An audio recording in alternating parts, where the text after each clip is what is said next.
सलाम नमस्ते सत श्री अकाल, मैं हूं रजा और आप देख रहे हैं रजाग्राफी की स्पेशल रिपोर्ट। ग्रीनलैंड से और यूरोप से जुड़ी हुई बड़ी खबर आपके सामने रख रहा हूं दोस्तों। इस रिपोर्ट में शेयर जरूर कीजिएगा और आप अगर हमारे चैनल पर नए हैं तो चैनल को सब्सक्राइब पहले कीजिएगा। दोस्तों बताना चाहूंगा कि ग्रीनलैंड को जो अमेरिका ट्रंप धमकी दे रहे हैं, हम कब्जा कर लेंगे, ये कर लेंगे और वो कर लेंगे, उसका रिजल्ट ये है कि सबसे पहले फ्रांस ने, जी हां, फ्रांस ने अपनी फौज ग्रीनलैंड भेज दी है। वहीं दोस्तों दूसरा मुल्क है जर्मनी। जर्मनी की भी फौज बहुत जल्द मतलब रास्ते में है, जो ग्रीनलैंड पहुंचने वाली है। साथ ही स्वीडन और नॉर्वे ने भी अपनी फौज ग्रीनलैंड के लिए रवाना कर दी है।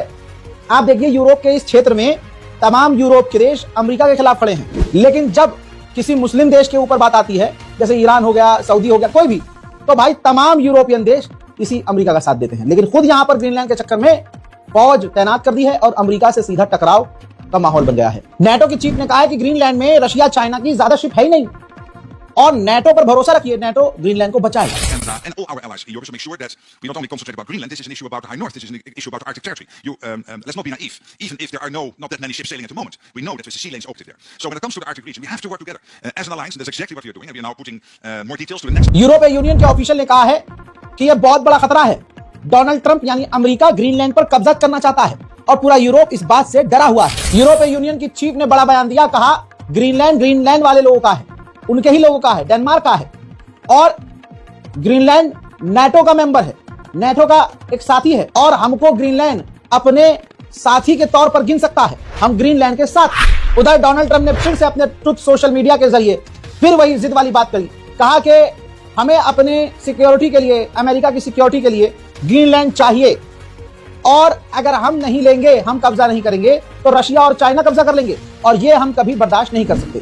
फ्रांस ने आधिकारिक तौर पर कहा कि ग्रीनलैंड की सिक्योरिटी यूरोप की सिक्योरिटी है, लिहाजा इसको नुकसान नहीं पहुंचना चाहिए और हम डेनमार्क के साथ। उधर खबर आ रही है कि डेनमार्क भारी मात्रा में ग्रीनलैंड में अपनी फौज और तैनात कर रहा है। इसी डोनाल्ड ट्रंप ने फिर जहर उगलते हुए कहा, विवादित बयान दिया और कहा कि डेनमार्क से कहो कि अपने दोनों कुत्ते वहां से ले जाएं। यानी डेनमार्क की फौज और डिफेंस को वो कह रहा है कुत्ता कि अपने कुत्तों को वहां से ले जाएं।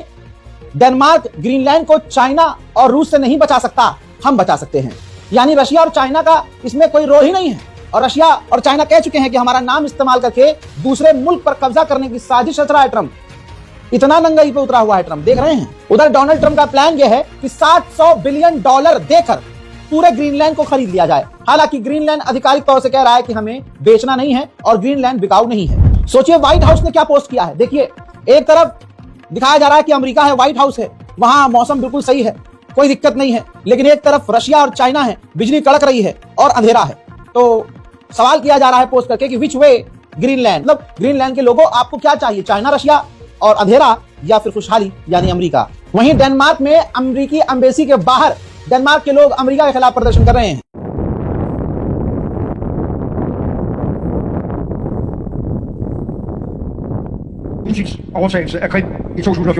आजाद डेनमार्क के ऑफिशियल से पत्रकार ने पूछा कि आप फौज तैनात कर रहे हैं ना ग्रीनलैंड में, मान लीजिए कि अगर अमेरिका हमला करता है तो क्या आप लड़ेंगे?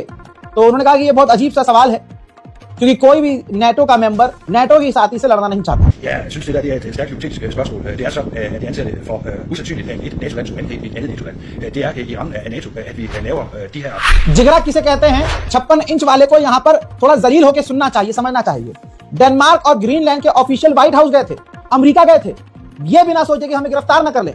मीटिंग के बाद व्हाइट हाउस के बाहर आए, यह है फुटेज, और उन्होंने फिर इंटरव्यू दिया और ग्रीनलैंड के साथ डेनमार्क के ऑफिशियल ने इंटरव्यू में कहा कि हम और भी अपनी फौज यानी डेनमार्क की फौज ग्रीनलैंड में तैनात कर रहे हैं और उन्होंने ताना मारते हुए कहा कि हम कुत्ते तैनात नहीं कर रहे हैं, हम वहां हथियार, डिफेंस सिस्टम और सेना तैनात कर रहे हैं। और एक फलाना देश का है, वो अपने बयान में अपमान जलील होने के बाद भी ट्रंप से बयान में अमेरिका का नाम भी नहीं लेता। बताइए वो कौन सा नेता है? बताने वाले को, सही जवाब देने वाले को 15 लाख मोदी जी वाले मिल जाएंगे। आगे उन्होंने कहा कि 1949 से नेटो का मेंबर है ग्रीनलैंड, लिहाजा कोई भी ऐसी चीज नहीं हो सकती जिसे हम बर्दाश्त ना करें। और ट्रंप जो ये कह रहे हैं, मतलब जो ट्रंप झूठ फैला रहा है, भाई मैं तो बड़ा मानता हूं, बड़ा जिगरा दिखाया उन्होंने आगे ये भी कहा कि जो ये अफवाह उड़ाई जा रही है कि चाइना और रशिया ग्रीनलैंड के करीब है, वो कब्जा कर सकते हैं, ये अफवाह है। और आपको पता है ये व्हाइट हाउस के बाहर कहा है और ट्रंप की छाती पर चलकर कहा है और ट्रंप कुछ कर नहीं पाया। डेनमार्क ने आगे ये भी कहा, ऑफिशियल ये भी कहा कि ग्रीनलैंड की फौज का एक्सेस अमेरिका के पास है, हम दुश्मन नहीं, हम तो साथी हैं और अमेरिका का साथ देने के चक्कर में हमने अफगानिस्तान में बहुत नुकसान उठाया और आज हमें ये दिन देखना पड़ा। भैया व्हाइट हाउस के बाहर खड़े होकर उन्होंने आखिरी बात ये भी कह दी कि हमें पता है, हमें दिख रहा है कि ट्रंप की यह ख्वाहिश है कि ग्रीनलैंड पर कब्जा कर लिया जाए। रिपोर्ट यह है, भाई ऐसा बयान दिया है तो इसका मतलब यह है कि ग्रीनलैंड और डेनमार्क जो ट्रंप से बात करने गए थे वो बातचीत फेल हो गई है। वहीं यूरोपीय यूनियन के लॉ मेकर्स प्लानिंग कर रहे हैं कि अमेरिका पर ट्रेड पर पाबंदी, अमेरिका के साथ बिजनेस करने पर पाबंदियां लगाई जाएं। उधर जर्मनी ने अमेरिका को वार्निंग दी है कि आप ग्रीनलैंड पर कब्जा ना करना, नेटो खतरे में पड़ जाएगा। उधर फ्रांस ने ऐलान किया है कि ग्रीनलैंड में हम अपना एक दफ्तर खोलेंगे ताकि ग्रीनलैंड के साथ मिलकर उसकी सिक्योरिटी के लिए काम किया जा सके। दोस्तों उधर ट्रंप की मतलब जो जिद है वो दुनिया के सामने आ रही है।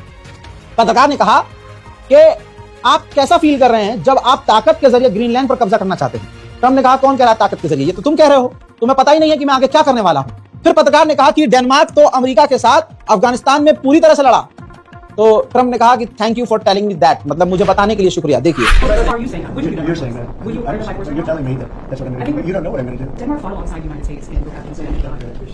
But they're an ally. Okay, we'll see how it all works out. अब आते हैं वेनेजुएला पर। वेनेजुएला के लिए खुद ट्रंप ने जानकारी दी है सोशल मीडिया के जरिए, अपने ट्रुथ सोशल मीडिया के जरिए। कहा है कि वेनेजुएला की महिला राष्ट्रपति से हमारी बात हुई है, मेरी बात बहुत अच्छी हुई है, कई चीजों में वो राजी। वेनेजुएला के अंदर जैसे ही अमेरिका का कब्जा हुआ, बल्ले बल्ले अमेरिका की हो ही गई है और होनी ही है। वेनेजुएला में पहले एक्स यानी एलन मस्क का ये ट्विटर, पूर्व ट्विटर बंद था, बैन था, नहीं काम करता था। लेकिन अमेरिकी सरकार आने के बाद, अमेरिका के कब्जे के बाद वेनेजुएला ने एलन मस्क के एक्स से पाबंदी हटा दी है। उधर वेनेजुएला के ऑफिशियल ने रूस से शिकायत की है कि आप कैसे दोस्त हैं, जब हमें आपकी जरूरत थी आप आए नहीं। हजरात, इसीलिए मैं कहता हूं ईरान के मामले पर कि ईरान अकेला है, कोई किसी का साथ नहीं देता भाई। और रशिया रशिया हम जो चीखते रहते हैं उसकी तारीफ हम करते हैं, मैं भी रशिया को बिल्कुल पॉजिटिव वे में ही समझता हूं। लेकिन आप ये देखिए, जब जरूरत पड़ती है दोस्त को रशिया की, तो रशिया भाई नजर नहीं आता। लेकिन मैं मानता हूं कि रशिया कहीं ना कहीं अगर जबानी साथ दे दे तो वो भी अच्छी बात है। तो ऐसे में रूस के विदेश मंत्री सरगेई लारोफ ने बयान देकर कहा कि जो राष्ट्रपति मुदोरो को वेनेजुएला से उठाया गया है, यह अंतर्राष्ट्रीय कानून का उल्लंघन है। And our principled assessments of the illegal operation carried out by the United States remain in force, and they are shared by the overwhelming majority of states and of the global majority who shamefully avoid the principled assessments, although everybody understands that we're talking about flagrant violation of the international law and overall. हजरात, Venezuela से ये तस्वीर देखिए, एक और tanker भागा था, America उसे सीज कर रहा है समुद्र में, इंटरनेशनल वाटर के करीब स्कॉटलैंड के पास अमेरिका एक और टैंकर को सीज कर रहा है। उधर अमेरिका ने और भी बहुत सारे टैंकरों के खिलाफ अरेस्ट वारंट जारी कर दिया है। अब जिस मर्जी को अमेरिका ताड़ेगा कि हाँ इसमें तेल हो सकता है और उसको सीज कर लेगा। अमेरिका की दादागिरी लिख के ले लीजिए, इस रजा की बात को दिमाग में रखिएगा। आने वाले समय में भारत हो, जर्मनी हो, फ्रांस हो, ब्रिटेन हो, पाकिस्तान हो, चाइना हो, बांग्लादेश हो, नेपाल हो, पूरी दुनिया पर यह अमेरिका की दादागिरी भारी पड़ने वाली है। वेनेजुएला के अधिकारी ने बताया है कि हमने 400 से ज्यादा कैदियों को रिहा किया है, जिसमें पॉलिटिकल प्रिजनर्स भी थे, जिसमें विदेशी भी थे और अमेरिकी भी कैदी थे। वेनेजुएला की सरकार कुछ नहीं कर सकती दोस्तों, लेकिन जनता वेनेजुएला की अमेरिका के खिलाफ सड़क पर प्रदर्शन कर रही है।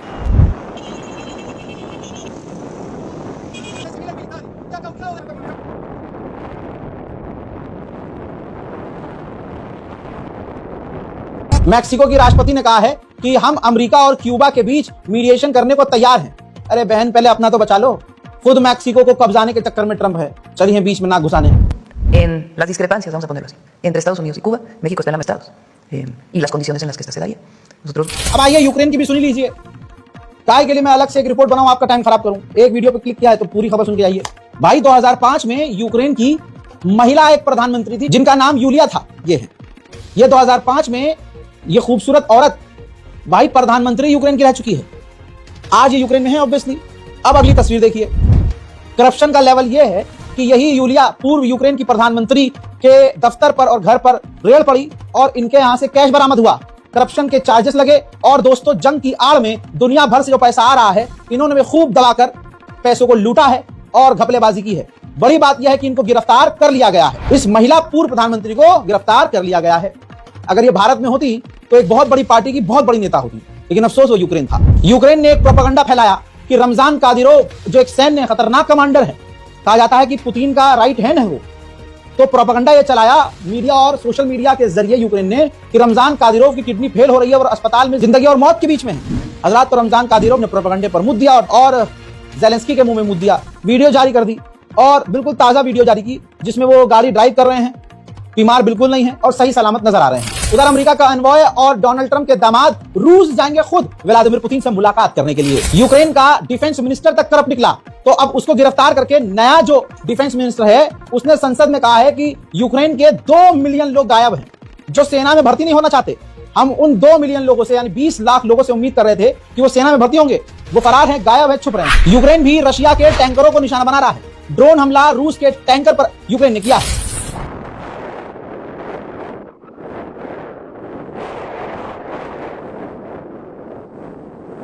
रूस के विदेश मंत्री सर्गेई लावरोव ने कहा है कि बिना रूट कॉज के शांति नहीं आ सकती और जंग खत्म नहीं हो सकती। उधर इन दोनों के चक्कर में कजाकिस्तान के टैंकर पर हमला हो गया।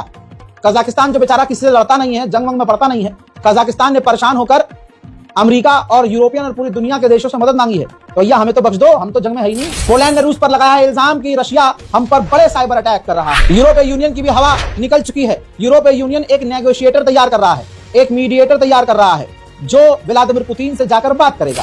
दोस्तों बहुत खतरनाक ठंड है।